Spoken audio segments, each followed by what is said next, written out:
Yo, what's up YouTube? My name's Nexxus, and in today's video we're going to be breaking down the Infinite Warfare gameplay trailer, and we're going to be, deducing each individual aspect of the trailer and figuring out what features are going to be in Call of Duty Infinite Warfare. So the first thing I see here is actually the anti-gravity grenade, and you see him throw this grenade and it kind of sucks everybody up into the air, and I'm not thinking that this is going to be a multiplayer because it'll be pretty overpowered, but one thing that I am thinking is, what if how they do in Titanfall, they bring in drones like into the multiplayer, and then that grenade can, work on the drones. I'm pretty sure that that's not going to be the multiplayer, but that's the only way that I would see this being in the multiplayer. Another thing that I see right here is whenever he's grappling outside in space, we actually see this M4A1 type assault rifle, and this looks exactly like the M4A1 from all of the different Call of Duties. I'll put up a picture on screen, and you can actually see the little yellow like rectangle sticking out of the gun. That's actually on the M4s from past Call of Duties. I noticed that right whenever I saw it. I remember that from Modern Warfare 3. I loved Modern Warfare 3, and I saw that yellow square right away. Another thing we can see is actually it says NV4 on the assault rifle, so I'm thinking that this assault rifle is called the NV4 or maybe the Nova NV4. That's just an observation. You can see it on the side of the gun, as you can see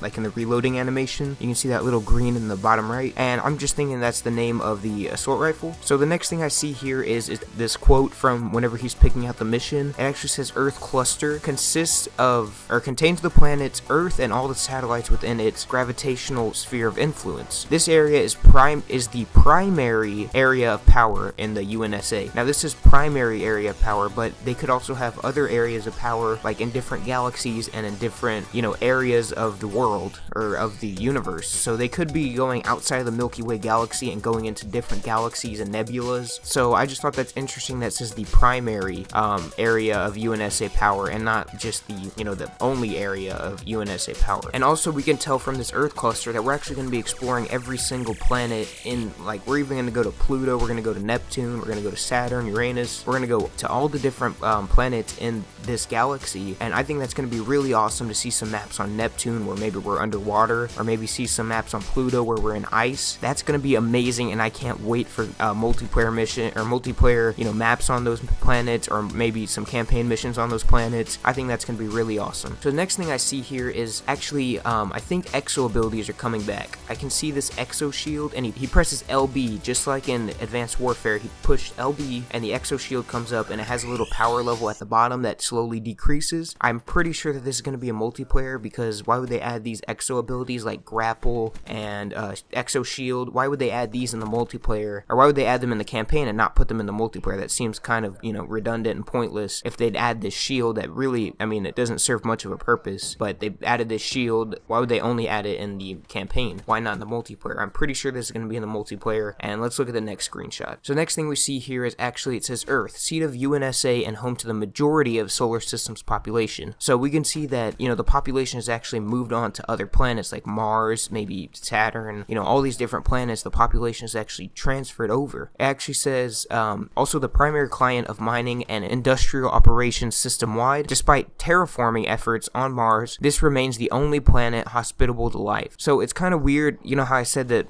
population is spread out. It says home to the majority of the population, but it also says that, despite terraforming, they couldn't find any other place to live. So maybe, the population's just scattered among other planets exploring. I'm not too sure about that. And the next screenshot here, it shows, I just want to show you guys all the different planets. There's Jupiter, Saturn, Uranus, all those different planets, and you can actually see there's little triangles and diamonds on there, which means we're actually going to be having missions on each of these different planets. So I thought that was pretty cool. Also, this might be a multiplayer. I think it would be probably not that good if it was a multiplayer, but how in Battlefield, if you melee someone from the front, you can actually counter it and flip the knife and kill them. That's what we see here in the campaign when this robot tries to punch our main character. He actually flips he presses the right stick to melee, and he actually pushes the arm out of the way and then takes out his battery pack. And then the final thing, this is how we know that Exo, or some sort of Exo ability is going to be in the game, or some sort of Exo boost. He actually has a boost meter whenever he slides, and it's pretty much the exact same thing as Black Ops 3, the boost meter. So we know for sure that